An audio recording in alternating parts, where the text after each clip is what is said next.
ರಾಜ್ಯದಲ್ಲಿ ಇವತ್ತಿನಿಂದ ಸಾಮಾಜಿಕ ಶೈಕ್ಷಣಿಕ ಸಮೀಕ್ಷೆ ನಡೀತಾ ಇದೆ. ಇದನ್ನ ಪ್ರಶ್ನಿಸಿ ಹೈಕೋರ್ಟ್ನ ಮೆಟ್ಟಿಲನ್ನ ಏರಲಾಗಿತ್ತು. ಸಾರ್ವಜನಿಕ ಹಿತಾಸಕ್ತಿ ಅರ್ಜಿಯನ್ನ ಸಲ್ಲಿಕೆ ಮಾಡಲಾಗಿತ್ತು. ರಾಜ್ಯದಲ್ಲಿ ವಿರೋಧದ ನಡುವೆಯೂ ಕೂಡ ಜಾತಿ ಗಣತಿ ಸಮೀಕ್ಷೆ.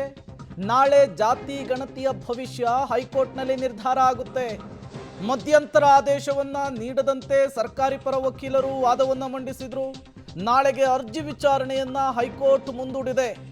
ನಾಳೆ ಮಧ್ಯಾಹ್ನ 2:30ಕ್ಕೆ ಜಾತಿ ಗಣತಿಗೆ ಮಧ್ಯಂತರ ತಡೆಯಾಜ್ಞೆಯ ವಿಚಾರಕ್ಕೆ ಸಂಬಂಧಪಟ್ಟಂತೆ ಒಂದು ಮಹತ್ವದ ಆದೇಶ ಹೊರಬೀಳುವಂತಹ ಸಾಧ್ಯತೆ ಇದೆ. ಇವತ್ತೇನೆ ಮಧ್ಯಂತರ ಆದೇಶವನ್ನು ಕೊಡಬೇಕು ಅಂತ ಹೇಳಿ ವಕೀಲರು ಮನವಿಯನ್ನ ಮಾಡಿಕೊಂಡಿದ್ರು. ವಾದ ಪ್ರತಿವಾದವನ್ನು ಆಲಿಸಿ ನಾಳೆ ವಿಚಾರಣೆಯನ್ನ ಮುಂದೂಡಿಕೆ ಮಾಡಲಾಗಿದೆ.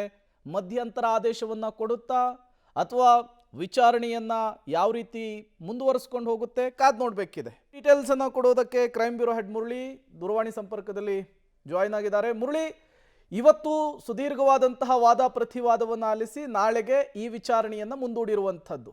ಬಟ್ ಈ ಹಂತದಲ್ಲಿ ಈಗಾಗಲೇ ಸಮೀಕ್ಷೆ ಆರಂಭ ಆಗಿದೆ. ಇಂತಹ ಸಂದರ್ಭದಲ್ಲಿ ಮಧ್ಯಂತರ ಆದೇಶದ ಮೂಲಕ ತಡೆಯಾಜ್ಞೆ ಕೊಡುವಂತಹ ಚಾನ್ಸಸ್ ಎಷ್ಟರ ಮಟ್ಟಿಗೆ ಇರುತ್ತೆ ಅಂತ ಹೇಳಿ ಮುರಳಿ?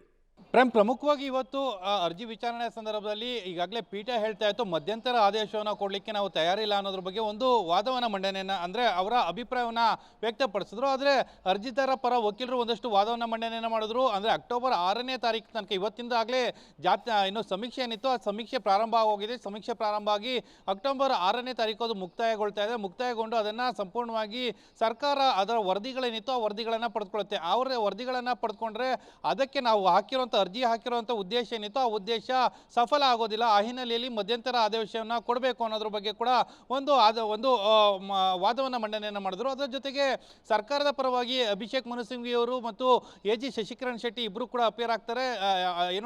ಅಭಿಷೇಕ್ ಮನು ಸಿಂಘ್ವಿ ಹೇಳ್ತಾ ಇರೋಂಥದ್ದು ಇದೊಂದು ಕೇವಲ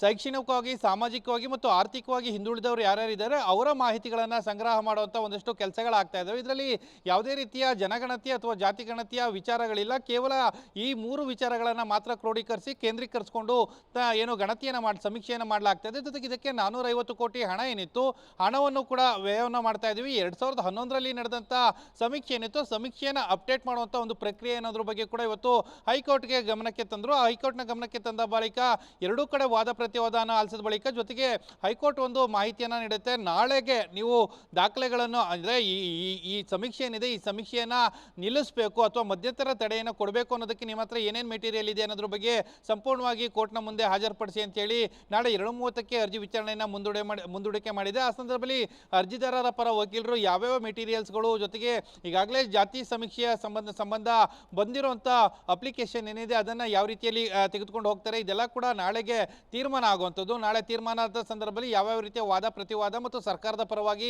ಯಾವ ರೀತಿಯ ಸ್ಪಷ್ಟನೆಗಳನ್ನು ಕೊಡ್ತಾರೆ ಅನ್ನೋದ್ರ ಬಗ್ಗೆ ಕೂಡ ಸಾಕಷ್ಟು ಕುತೂಹಲವನ್ನು ಮೂಡಿಸಿರುವಂಥದ್ದು. Prem. Okay, thank you Murali ತಮ್ಮೆಲ್ಲ ಮಾಹಿತಿಗಾಗಿ.